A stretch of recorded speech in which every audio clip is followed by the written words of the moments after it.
News Special, we're discussing teenage pregnancies and its wide-ranging cost.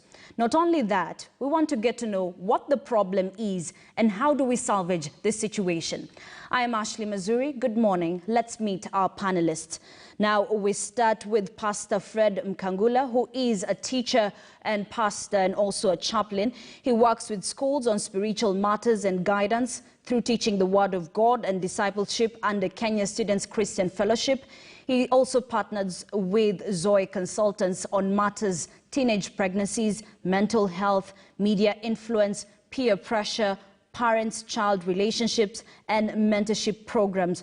Also, he partnered with Inerella on capacity building on matters HIV and AIDS and teenage pregnancies, and he's also a member of Chaplains Association of Kenya. Our next panelist is Peris Karuga, who is a head teacher of Kilimo Primary School in Kilifi County. Brought up in a humble Christian family of 4 girls and 3 boys, she is trained as a teacher and taught in different counties before settling in Malindi in Kilifi County. She later became a head teacher in Malindi and finally Kilifi Town. She developed keen interest in girl child over the years as she realized she was highly disadvantaged, especially in Kilifi County. She mentored many girls and ensured they transited to the next level. She has ensured no teenager pregnancies and early marriages in her school. In the year 2019, she was the champion of girls child in Kenya. Next, we also have Dr. Ruth Laibon Masha, who is a Chief Executive Officer at the National AIDS Control Council.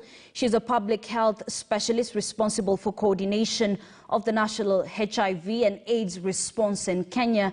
She leads the country efforts in resource mobilization, coordination of stakeholders, provides policy and strategic direction towards a sustained response to the HIV epidemic as a public health threat in Kenya. Now, she joined the National AIDS Control Council from the United Nations Joint Program on HIV based in Geneva, Switzerland, where she served as an advisor to the Global HIV Prevention Coalition and adolescents. Now, here in studio, we also have Zipporah Achieng, who is 18 years old. She is a mom, a teen mom, currently in Form 3 at the PCEA Emmanuel.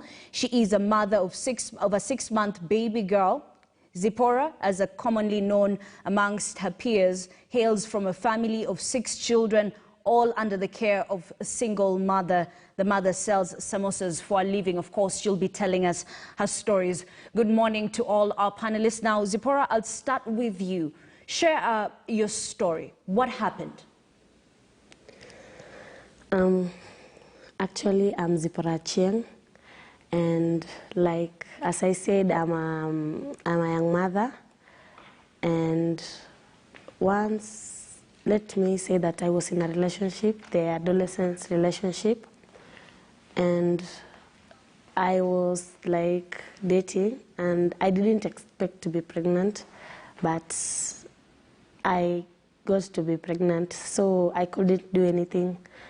But being a mother, a young mother, is a challenge because you have to learn more from there, you learn more from people, and you'll have to face the society. You'll have to hear good or bad things. You have to be strong for your baby. Yeah. How old were you when you got the baby, and how long were you dating this man? Let me say that it was just for 3 months only. And I was 17 years old when I was pregnant, and it was early last year.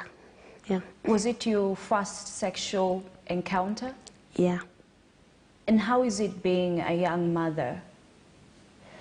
Being a young mother is, I can say that it's not an easy thing, because, you know, some of us girls, maybe when we look at our background, you see, some of us wants to change the life of the family, but you see, we end up missing everything.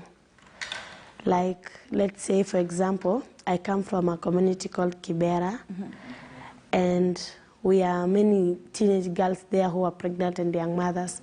And you see, if you examine some of us, maybe we went pregnant when we didn't want.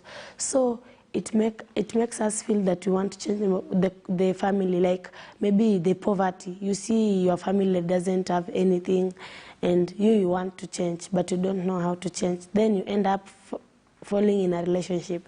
Then at the end of the day, you are messed up. Or maybe at sometimes peer pressure is there. You want to do according to what your friend is doing. Maybe your friend comes from a good family or she's doing anything to make her life better. And you are there, want to do the same as you. It ends up doing the same. Yeah. Okay, we'll be getting back to you and getting to know more of your story. But I want us to talk to Paris Karuga, who is a head teacher. Paris, grim statistics: over 3,000 teenage girls fell pregnant in Kilifi County between January and May of 2020, 75 of them aged between 10 and 14 years old, according to the latest adolescent pregnancy report at Kilifi County. Talk to us, or paint a picture of the situation on the ground, especially in Kilifi County. Thank you. I'm Paris Karuga, head teacher, Kirimo Primary School in Kilifi County. I would wish to say that teenager pregnancies in Kilifi County are rampant due to various reasons. Some of the factors which may have contributed to this during March to May last year is because the children were at home during the corona time, COVID-19. All right. And Paris, if you can, sorry to cut you short, we'd just like you to adjust your camera to landscape mode so that we can see you clearly. Yes, we can hear you. We just want to see you as well. Me now? Yes, now we can. Able to see me? Yes, now we can continue. So basically the girls are at home due to COVID-19, and when they're at home, there are many challenges. One of the major challenges in Kilifi County is poverty. The children are exposed to poverty. Their parents have to go look for money to put food on the table, and they are left alone at home. So they end up engaging into so many activities which can lead to pregnancies. These girls also sometimes they also go out to look for finances for their family, to cater for, to be with to bring something home which they can share with their families. And in this manner, they can also be exploited wherever they are going to work. We have a lot of children doing hawking businesses in Kilifi County, like over the corona time when the children are not at school. They hawk allowed the county. You get most of the boys doing boda, and they deal with these girls because they are lacking some of their special necessities at home, and they would easily be lured by these boys to join them, and they end up becoming pregnant. Another contributing factor in Kilifi County is we have some of these inhibitive behaviors whereby the child are just married off at early age. And parents would give out their girls to get married at an early age, and this also has contributed a lot to these early pregnancies. We also have other factors, like being a tourist center in our county depends on tourism. So we have all sorts of people coming to the county, and they can always take advantage of these girls because they need something from them. So these are some of the factors, among many, many others, which have affected the girl child in Kilifi County. And we also have other issues cropping in, whereby the parents, most of the parents are not learned, so most of them don't take education seriously. So amongst these factors have led to those early pregnancies, which we are trying very much to curb so that our children can get educated and they can stay in school until they are mature enough to decide for themselves the next course to take.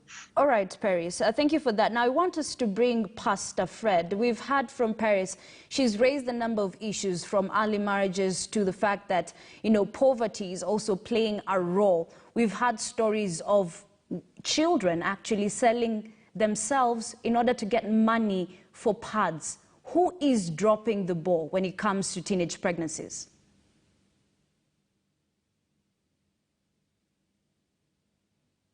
Pastor Yes. Fred? Yes. Can you come again, please? Who is dropping the ball when it comes to teenage pregnancies? Okay. We can blame, for example, the parents, because if I may take, for example, during the time of Corona, the students or the children had a lot of time just to stay just like that, idleness at home. And you know, things like internet, they were on internet. They can look at internet, what is happening on internet. And when they look at internet, for example, things like Facebook, you'll be able to find that they are connecting with other things which are not good. They are looking at things like pornography, you see. Those things, they lure them into sexuality. And therefore, maybe what I can be able to say, parents have to be very strict when it comes to when schools are closed, because when they are in school, they are safe. We don't have anything we hear about, so much we hear about pregnancies, but when they go home is when they are idle. So I want to tell the parents, please, I want to tell the parents, or to speak to the parents, that they should have a schedule of what their children are supposed to do when they are at home.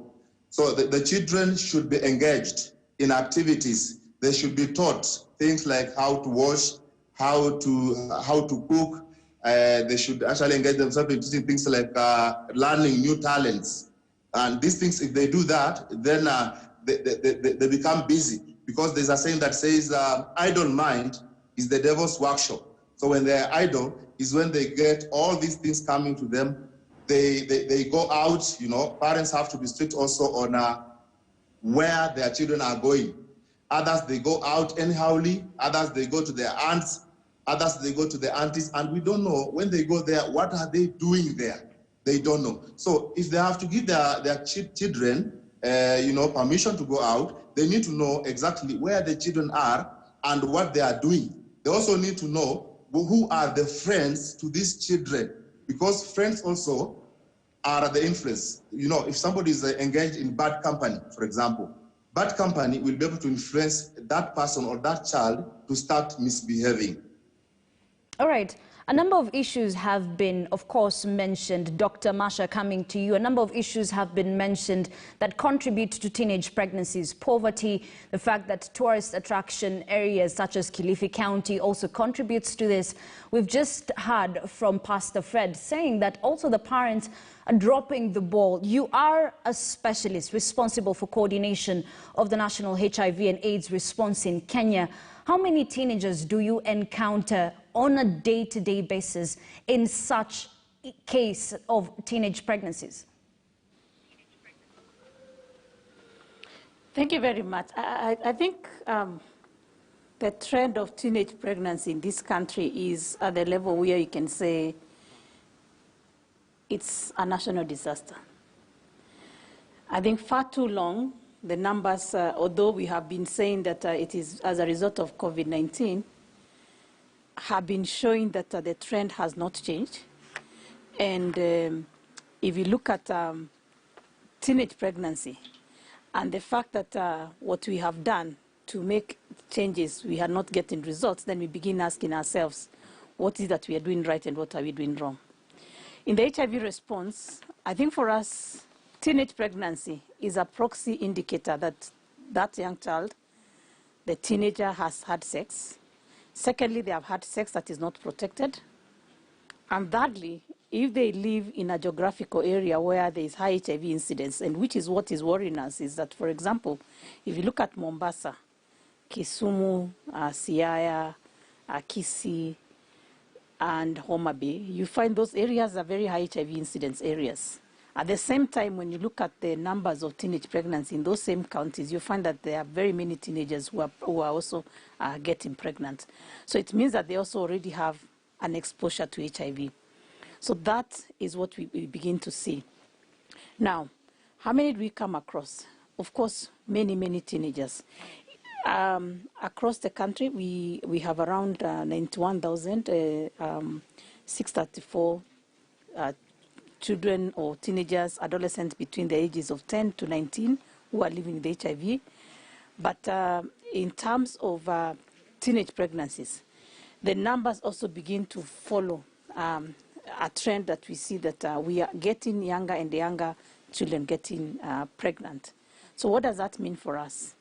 It means that we are getting more children, in addition to those who are getting HIV from their mother-to-child transmission, we are getting more children getting infected through sexual transmission.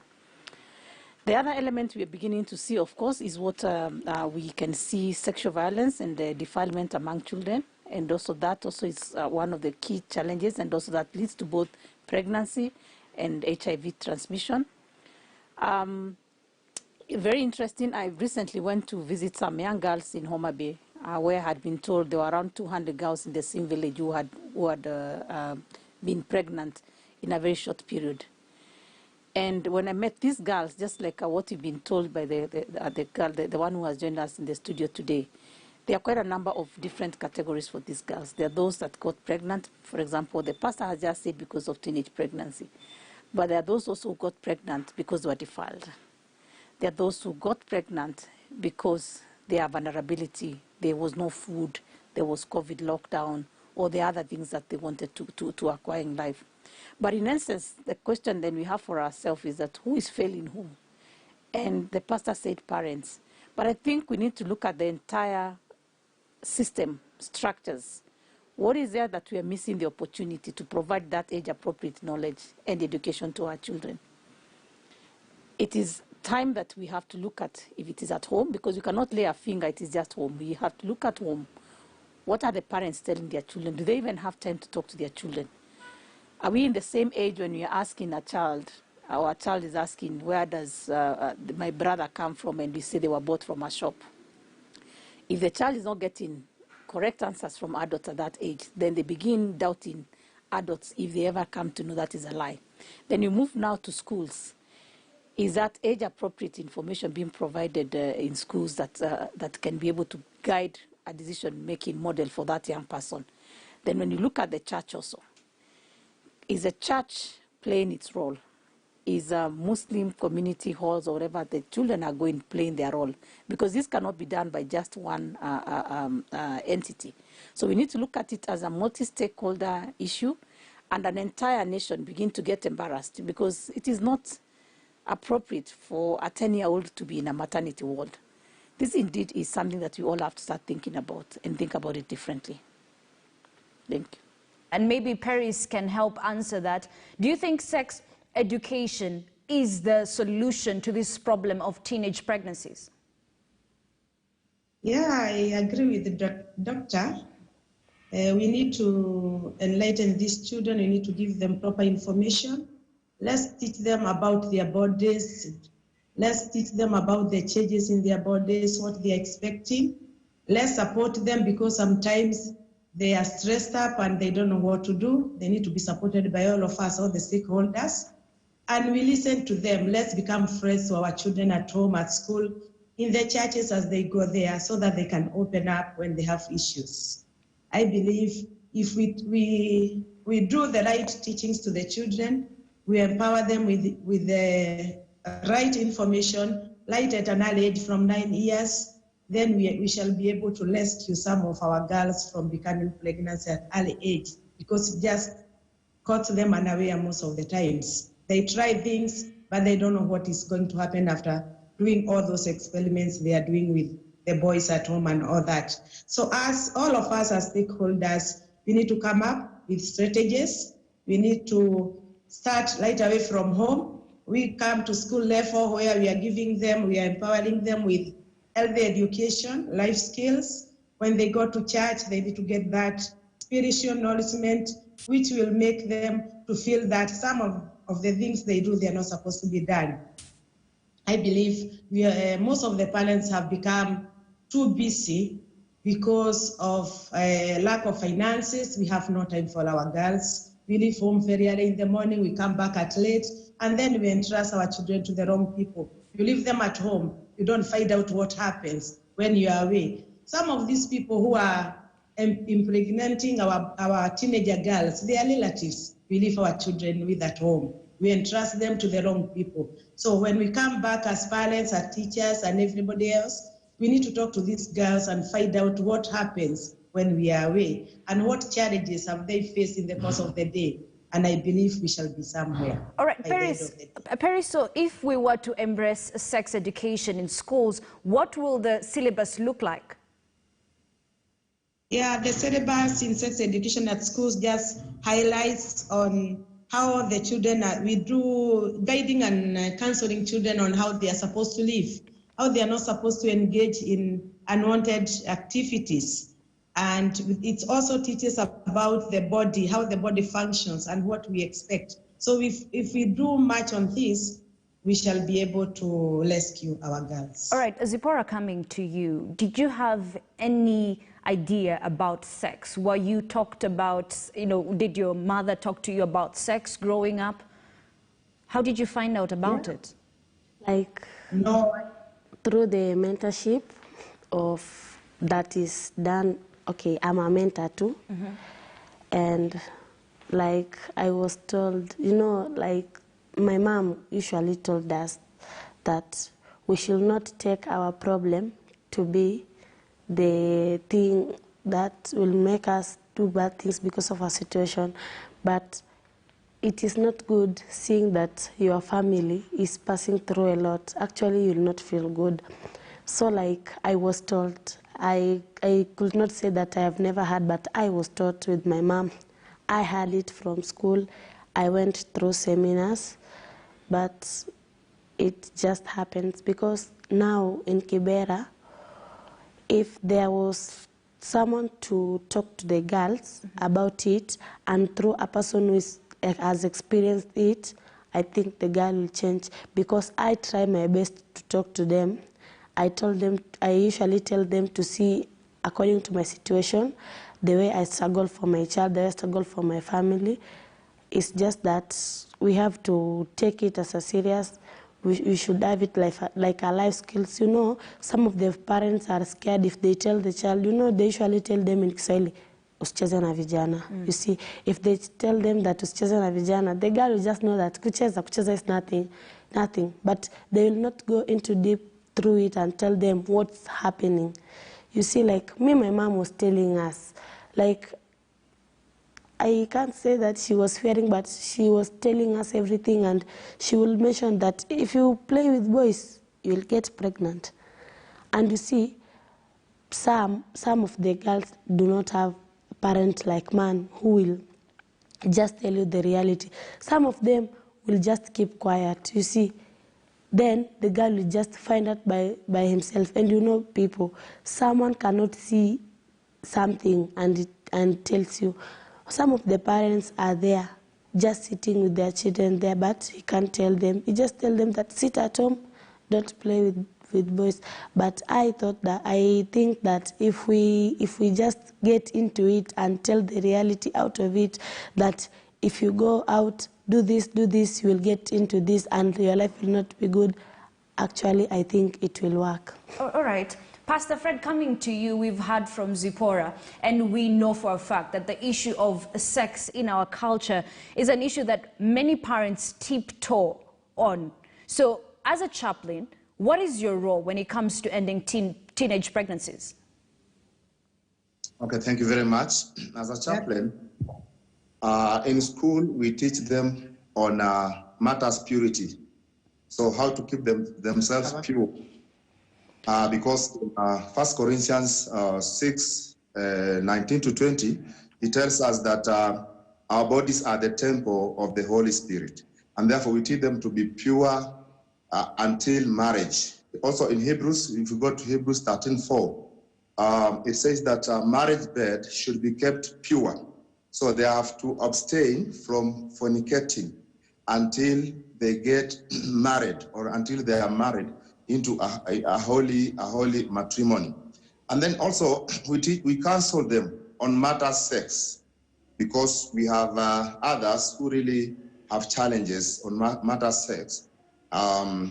Things like, for example, incest, we can be able to counsel them.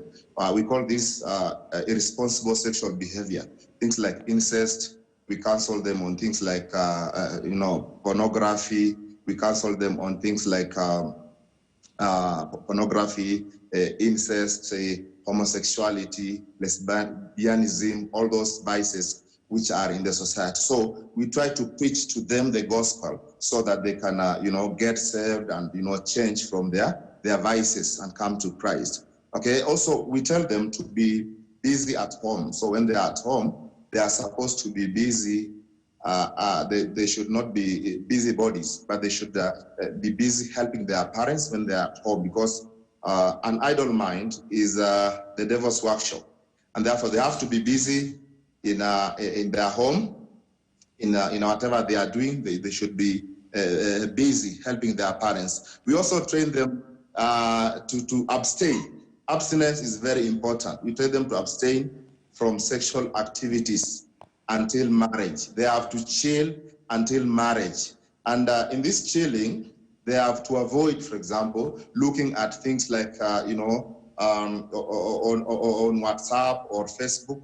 We have things that, materials that they can be able to look at. And these materials can be able to aggravate their sexual desires. So they have to shun from looking for at things like pornography, and therefore abstain from sex until marriage. Okay, we also make sure that those ones who got into early pregnancies, they continue with their education. So we make them to stay in school, and I counsel them, telling them that they should not lose hope. They should know that they can still make it in their education. They can still make it in their education. So they should not lose hope. They should trust in Lord, and then God can be able to make them again rise up in their education. Okay, we have other things like we teach them on mental health. Mental health is very important. So mental health concerns on things they are watching, what they watch, what they feel in their minds, because there's a saying that says garbage in, garbage out. So what are they watching? They should have a clean mind. They should have a healthy mind.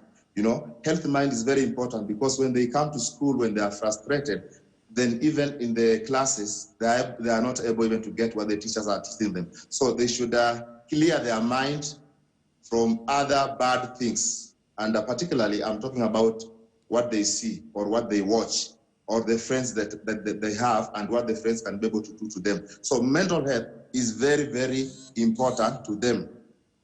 And then lastly, we also teach them on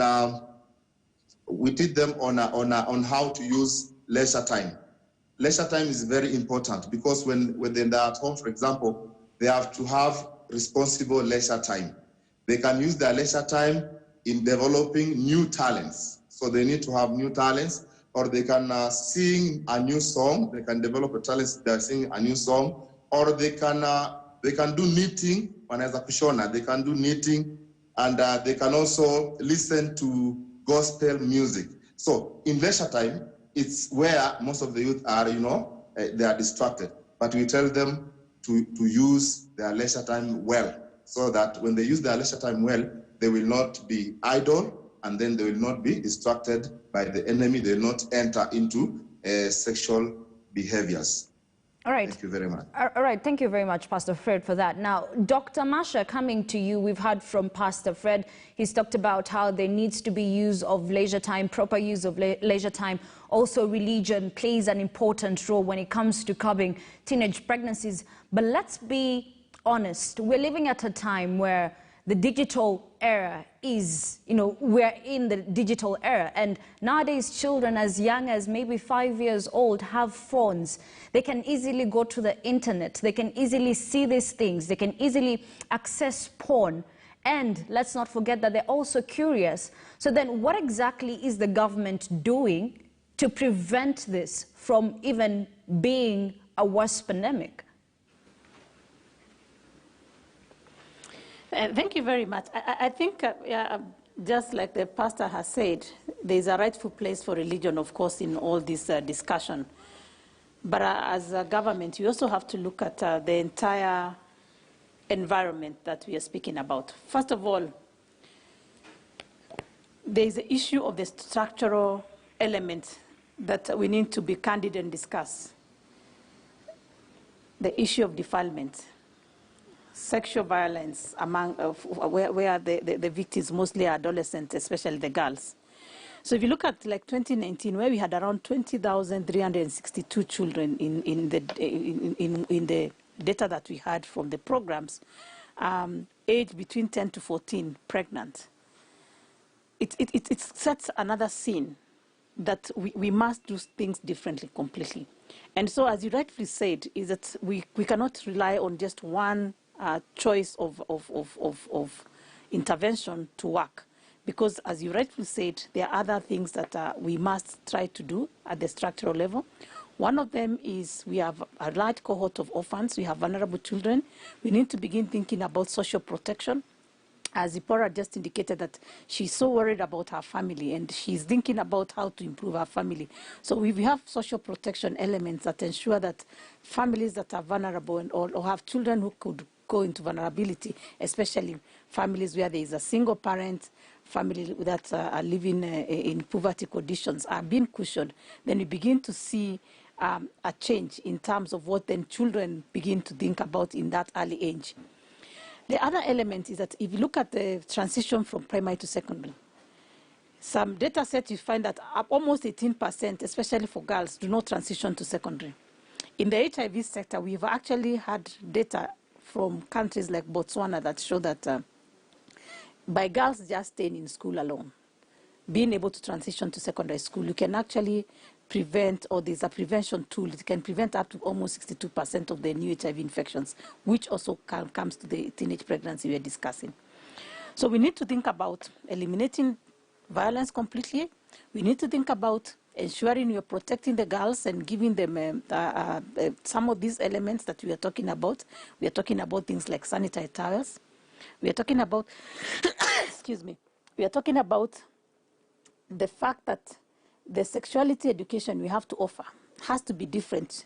If these children, in any case, even if we want to put the strictest parental controls that we have, they still access these materials, they still access information that adults don't want to access, then what is our role? Our role is then to empower them, to provide additional information that makes sure that when they are exposed to any other information, they are able to make judgment at their level, at that age, that then is able to be guided by what they have learned as the truth. And that's why it's important for us, especially as a government, to begin looking at what have we done now, where have we failed, what materials are we providing to the children from schools, from outside, and then begin to say, where is the place of education? Education on sexuality, education on telling the children that this is the choice you have, this is the consequences. Because sometimes when we clamp everything and start talking about these are bad things, then we leave it to the children to begin choosing, is this a bad thing, is this a right thing? But if we empower them and say, these are the things that happen, like as Zipporah said, I have been taught about sex, but my desire for making my family better was higher than the fact that I had been told there are consequences of having sex at that age. So we need to start saying, what do we need to do differently then, in addition to just providing information and saying and that what the parents are saying that let's not have sex? Are there even other choices? Are we able to even go a level further, especially in this field of HIV, where we know not just because of the teenage pregnancy alone. This child, if she gets teenage pregnancy, she gets HIV, then you also have another additional challenge. There's a study going on right now in Kisumu, and there's also, we are trying to see that also among these teenagers, we are beginning to see other sexually transmitted infections. So there's more to this just than just the pregnancy itself. So as a country, we have to start saying that we must change and do something differently. The information you are giving, the different platforms you have to offer age-appropriate education, but also more to engage in the young people, asking Zipporah, what could we have done differently? And maybe today she can tell us. You have been told the information. She said she had the knowledge. But there's something probably she says that today, if it was done to her, she would have probably had taken the different choices. And she's saying that her lived experience is changing others in her own community. So we need to begin saying, is that the peer education that we want to ensure that the children are hearing from other children? Is it that we are going to use those lived experiences? So we have to go a little more deeper than just providing the right and wrong answers, because we have seen that it's not a thin line. And then overall, as a government, it's a responsibility for us to take and make sure that the adults who are impregnating these girls also are being taking responsibility. We have to make sure that the law works. We have to stop the kangaroo courts. We have to ensure that if a grown-up man is responsible for impregnating a teenage girl or a young child, then we must make sure that the law is also taking course. Because the law is there. It may not solve all the problems, but it could eliminate some of these behaviors you're seeing. The desire in children, also parents have a role to play. We have seen some studies where children are having sex for as low as 5 shillings for airtime. So if a parent has bought a phone for a child and they're not providing that airtime, then there is a problem there, because if this child then goes again to have sex because they want that airtime and the phone had been provided by the same parent, then this parent needs to start thinking differently. And these are some of the things that we are saying that it's not one sector that can do. We all need to come jointly together. All right, I want us to get back to Zipporah, and please, Zipporah, feel free if you feel like I am overstepping, because I'm about to ask you some difficult questions. Number one, you said you were 17. Did you give consent? How old was this man? Like, I might say that he was 20 years or 22, yeah. Does he help out right now with the baby? Actually, he went away when I was pregnant, and I actually, in my area, when the man refuses the pregnant, you do an abortion. But I refused because I knew that I was the one to be blamed because I went and do it. So I had to bear the consequence, yeah. Okay. So, number one, you've talked about abortion. We will get back to that. But also, are you on contraceptives right now? Actually, no, because I think that when you use contraceptive is when you are on a relationship and you want to, you are using contraceptive to be safe, that you should not get pregnant. But I'm just there, I don't date, I don't use it because I'm not with any man. I'm just focusing to betterment my life, because once I messed up and I don't want to mess again. So when I was pregnant, I give myself some goals. I told myself, when I get someone to pay for me school fees, I will do this and I will do this. And the problem that made me get pregnant, I will not let it now come upon it as an excuse that I get pregnant, I can't do anything. What I'm doing right now is I'm doing a helpful thing to make my family get better than not getting it to a worse thing. Okay, stay on that path. Now, Dr. Masha asked a couple of questions. Number one, did you feel like the society failed you? And also, what do you think would have been done better? Yeah, society failed us. Because, like you see, once I say that we should not blame the parents, because some of our parents usually tell us the reality. A mother can sit with her daughter and tell her, my daughter, don't see at our background, see your better life in future. But you see, the problem again, we will blame ourselves. Because you see that when, maybe sometimes when you are told these things, we seriously take it as a joke. We want to see that mom wants to take the responsibility alone. Yeah, and you see in our family we have issues. So me, I could say that the society failed us, because there are chiefs there are those prominent leaders, you see, but they are not doing the right thing. Even if they take the CHVs are not doing their work. They are just there. You see, when they see an organization is there, the organization are many there, but you see, the work they are doing is not well. Because me, from experience, when I have my friends at home, I like sitting with girls and talking to them. You see, when I usually talk to them and ask them, if someone comes here and tell you the reality, will you do it? Actually, the girls who I really sit with them, talk with them, I think now they have really changed. Because that thing of boda man, the 50 bob, they are going to sleep with another man to give them the 50 for pads. You see, the people are there. There are many. If society just sit down and say that no more pregnancy, no, it will not be there. And you see, if I was to go back to my early life before, when I was not a mother, I could, if I could find something that could have been done, like when we close the school, actually we have to stay at home.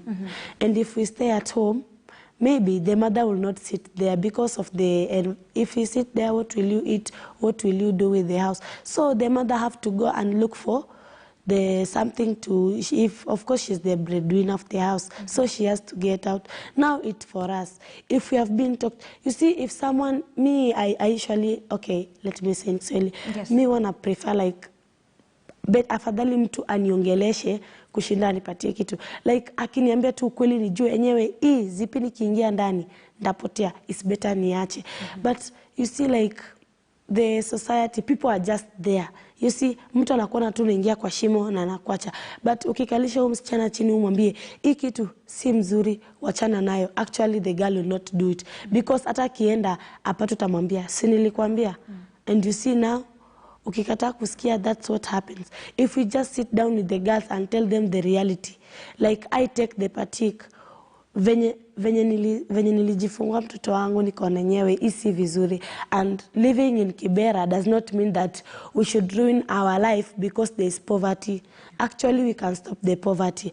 I took the partic. I usually talk with some girls at our home area, even in some conferences when I usually heard that there's conference.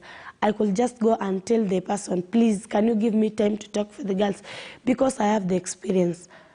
And you see, like, through the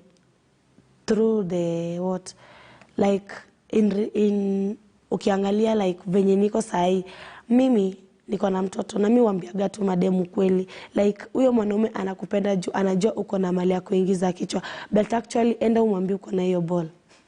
Like I usually said earlier, in our area in Kibera, abortion is there now. Yeah. Mtu akirukwa, atasema mimi siwezi kana kitu. Unaona? Atatafuta pesa. Afadhali sasa aende, alale na wanaume vizuri, apate do yenye anajua kona goal ya kutoa hiyo ball. Unaona? Of which it is not good. Because hiyo abortion inawa encourage tena. Utaenda upate, ufanye hivi na utoe. Unaona? And that is not good. But tukieka hizo conference, tuwakalishe chini, hata kama ni pads, msichana apate, umwambie ndio hii pads, kalisha. Ama wamama sahi, like I think if wakipata like hizi groups pia, hizi za kuwakalisha chini, uambie, mam, unaweza fanya nini in life? Mama mtu actually hizi kosa. Like me, my mom anauza sambusa. Sometimes biashara huwa ikuipoa, unaona? But she struggles for us. So like mzazi akipata anything ya kufanya, na mtoto mwenyewe akalishwe chini, ajue enyewe nimeambiwa, najua, like na wenyewe hizo groups zikuwe like wakifunga shule, wapate mali ya kwenda. Juu unaweza sema hiyo Facebook na WhatsApp ziko hapo. But so inategemea, kaya WhatsApp group hauna mtu wa kuchat na yeye, hakuna kitu inaweza fanyika. Unaona? But sasa wewe mwenyewe wewe msichana ukae chini, uangalie fichawe kwenu. Me once venye nilijifungua nilisema poverty ndio ilifanya nikakuwa hapa. Mimi mwenyewe nikajiblame at the same time. But nikasema kuvunjika kwa mwiko sio mwisho wa kupika. Kabisa. Like I can do more, nifanye venye familia yangu inaweza kuwa better. Okay. I want us to get the views of Pastor Fred on this. She's talked about abortions, the fact that they're being done, specifically in Kibera, multiple of them. She's also talked about the issue of contraceptives, because contraceptives has also come up. This is a hard topic for most parents. You know, contraceptives for young girls. Is it time we embrace this, or is it a moral quagmire? Pastor Thank Fred. you very much. I think it's not a time to embrace this because young girls cannot be given contraceptives to use. If they are given contraceptives, then it is adding to immorality. It will be adding to fornication. It will be adding to a lot of evils. And you find that if girls are given contraceptives, they will indulge more and more in sexual activity. And you know, even if girls or this young generation indulge in sexual activity, it eats their mind. They don't think about anything. Because I heard about, you know, a long time ago, when maybe a girl wrote a boy a letter. Some of them could revise it even during the night. They could transnight looking at the letter word by word to see what actually it meant. So what I'm saying in brief is that if we give them these contraceptives, then we are going the bad way, because they are going to go into immorality. They'll have that permission to do it, okay? And then this also will impact negatively on their education, because their minds will be preoccupied with sexual matters. And therefore, their education will not, they're not going to perform in their education. They perform very dismally. And then we also have other things, for example, diseases, for example, STIs, you know, we have things like gonorrhea, we have syphilis, and here we have HIV and AIDS. So when they're given these contraceptives, they can continue, just like, you know, they take it as a right. But when they continue using them, they can get these diseases, you see. And when they get these diseases again, it means that is a negative impact, the population, a negative impact on them. So it is actually not good, as I can be able to give young girls contraceptives. Okay, I have an example of a class 8, for example. Briefly, yes. Yes? Briefly, please. Hello? Briefly, as you give us your example. Okay, so I'm just giving you an example, maybe a class 8 who is given a contraceptive from one, who is given a contraceptive to use. That child comes to school and she knows that when I go out, maybe for example, for half term, then I'm ready because I cannot get pregnant. When I go out with anybody, you know, I can go out with anybody to get money because I know I cannot do what? I cannot conceive. So that is actually a bad way to go in this generation. We should not leave them, we should leave them, those people who are married. Thank you. Okay, Paris, I'm coming to you. We've talked about the issues of abortions and contraceptives. Number one, have you had such cases in your school or the area around? And also, I'd love to know, what has the Let's Act campaign to end teenage pregnancies done for your school? Has it played a crucial role towards ending teenage pregnancies? Contraceptives, I would say that I have not much to comment on that because we give moral values to the children so that they can live an upright kind of life.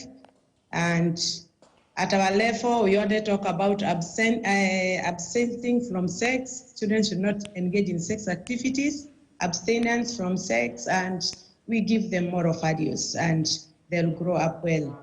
Yeah, I can't say much on contraceptives. I've not come across it in my school. I've not had abortion cases in all the schools I've graded so far in Kilifi County. What I would talk about is about Let's Talk campaign or Let's Act campaign. It has had a lot of impact on my school because generally what we do, we sensitize the parents, as we call them, for meetings. We create awareness on what we expect them to do to the children. We also give life skills to the children. We also teach life skills to our pupils. And it has done very, very well in our institution because like last year, my school was one of the best schools in Kilifi County. Yes. And the girls managed to outshine the boys. They did very well. The top 6 with 400 and above were girls. Right now, as we are talking, I've received more than 20 admission letters to the top national schools in Kenya, and out of this, 90% are girls. So I would say it has really done well. I'm still advocating for it.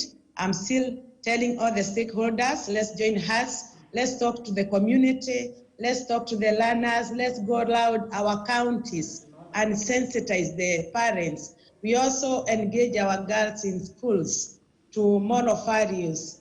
Another thing we can do, which has helped me through Let's Talk and Let's Act, is engaging children in drama and music, whereby we put the impact on teenager pregnancies, unwanted early marriages. And when they do this kind of activities, they also build up their self-esteem. Okay. They become more confident, and they know how to defend themselves. All right. As they go out there, they're able to defend themselves. Oh, so I would say that it has done quite well in my school. Okay. And I'm still advocating for it, yes. Dr. Masha, coming to you, because you are a public health specialist, I'd love to know your view on contraceptives, I beg your pardon. And also, she's talked about abortions. This is illegal, but it is being done out there, and especially for young girls. Thank you very much. I think one of the things that we may not be able to hide from ourselves, because they need to be pretending that these things don't occur. We know actually that including bed occupancies or complications of abortions are very high in this country. We also heard from Zipporah once again that we are having girls who then would have repeated abortion because of the vulnerability they still continue having and exposing themselves to unprotected sex. So then when you are faced with this situation, the one question you must try to think about is the impact of teenage pregnancies, first of all, but also the impact around disease itself, which you've rightfully said, the pastor has said, from HIV to sexually transmitted diseases, but also economically. If a girl gets pregnant and that cycle is not broken, then she's likely, if she's from a poor family, and she doesn't get to go back to school, and then that level of economic empowerment also goes off with that pregnancy. So the question then is, should we then do things the way we've done over and over and over with the same results? I think it's high time that we engage more and more young people in this discussion, because I feel that for a long time this discussion has majorly been from the perspective of adults, who then have not been able to move and see what exactly does these young people guided would then require for us to not have the abortions, to not have the pregnancy in the first place. Because the first question you ask ourselves, has abstinence worked for us within the HIV field? The answer is no, because we still are getting new infections among our young children and adolescents. So then what? Do we then just say that it's okay for the girl to get HIV and learn a lesson? Or is it okay for the girl then to get pregnant and then learn a lesson from there? Then from the public health perspective, then that means we are not actually doing something actively. We are not trying to get a solution for this girl, and another girl then joins the queue.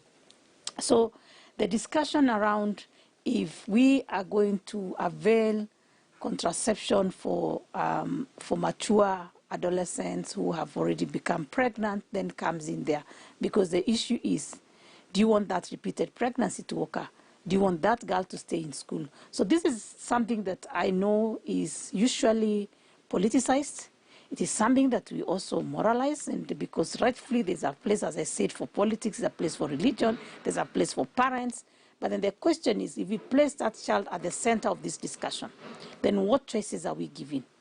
Then the other thing is that if we are not changing our own society also, and we sit there and look at that girl who is at the center, and that boy that also, because even in HIV, we are beginning to see that if you look at the younger men, they contribute quite a significant number of infections among men. So there's something else we need to also do, not just for the girls, for the boys themselves. Is it education? Is it the responsibility they need to know that this 21-year-old who has had sex with a 17-year-old, and he thinks that is it and he lives, does he know that the repercussion he has left behind, the child that has been left behind? And maybe this is a time that even the faith community needs to join in and start beginning to say, where does the responsibility also goes to the boy and the men that are within this sphere of the discussions that we're having today? So first of all, before we have a judgment around what we can give, what we cannot give, the question is, can we flip that conversation with this girl at the center, with this girl, with all the factors that we are hearing them telling us, from violence to vulnerability to sanitary towels, and then say, this is a solution. Because I don't think it is a one solution. I don't think it's just one solution of abstinence. There must be something else we have to do differently, because then this has not worked, clearly, and it's not working for all of us. So then what I would say is that it's not a no or yes answer. It is an answer that we must confront. We have to get off our fears ourselves and start saying that as a country, this is an emergency. It is actually an emergency more than it was yesterday, because if we don't confront the issue of teenage pregnancy with all that we have, without just saying this is a single bullet solution, then as a country we shall have failed our children and we shall have failed the young people. Thank you. Zipporah, I want to give each one of you 30 seconds so that you can have your final remarks. But Zipporah, I want you to answer this question. How was it for you going back to society after you've given birth, after going back to school? Did you face any stigmatization? Yes, I faced it, but ilibidi nikuwe tu strong kwa sababu wenye niliangalia background nikaona itabidi tu nirudi shule because pia itabidi nibe tu juu society is always the society, because the society haituambii ukweli, unaona? Yeah. Haitaki kutuambia ukweli. Hii nataka tu ituambie, yani ikupatie tu hints but ujui ni nini. But once nilirudi shule nikasema itabidi mimi mwenyewe, society inaanza na mimi. Mimi pia ni society. Itabidi nisimame na other girls in Kibera. Alright. Itabidi niwasimamie, niwaambie the real thing, waone from mimi. Like nilipata mtoto, unaona? Yeah. Through yo mentality ya kuchange familia, and nisiku make it, but nataka kuwaonyesha kuwa we can do it if tukishikana mikono. Once tusikie kenye tunaambiwa, and the society pia, hao watu wanatuchagulia kutufundisha, yes, pia ni kina nani. 30 seconds zako zimeisha, so haraka, time ni mbaya. Okay. Yeah, ni sawa. Endelea na huo moyo, stay on that path. Coming to you, Paris, 30 seconds, final remarks. Wow, my final remarks is let's continue with campaign on early teenager pregnancies and unwanted pregnancies and early marriages, and empower our children so that they can continue with their education. Okay, thank you very much, Paris, for keeping time. Pastor Fred, 30 seconds, your final remarks. Yeah, thank you very much. I want to urge parents to be responsible, especially when their children are at home, because when they are at home is when we get a lot of pregnancies. When they are in school, they are safe. So they should engage their children, give them daily routine, what they are supposed to do from morning to evening, what they are supposed to do. So I mean that they should be engaged. And then I want to talk again on, briefly, for example, 30 seconds. CDF to help the poor students so that they can, school very well, so that they can get other things, other needs, for example, sanitary pads and so on and so on. And the church should also support the poor students who are in the school, in the locality. The church should come up with programs to support them so that they can learn. And then lastly, no abortion. So they should not actually abort. They should, have their baby, carry their baby, deliver their baby. If they are thinking it's so difficult to support the baby, they can give it to the children's homes so that the baby can be groomed there and become a person. All right. Dr. Masha, briefly, Pastor Fred, we're out of time. Dr. Masha, 30 seconds, please, final remarks. For me, with more than 300,000 teenage pregnancies in this country, it is everyone's business. We cannot ignore this particular challenge. Thank you. Thank you very much. That's a very good place to end it. take home, remember you need to have this conversation openly with our girls. Thank you very much. We had Zipporah Cheng for sharing her testimony. We also have Pastor Fred Mkangula, who is a teacher, pastor and chaplain. We also had Paris Karuga, head teacher at Kilimo Primary School, Kilifi County, and Dr. Ruth Laibon Masha, Chief Executive Officer, National AIDS Control Council. Thank you very much for joining us here on our KTN News Special.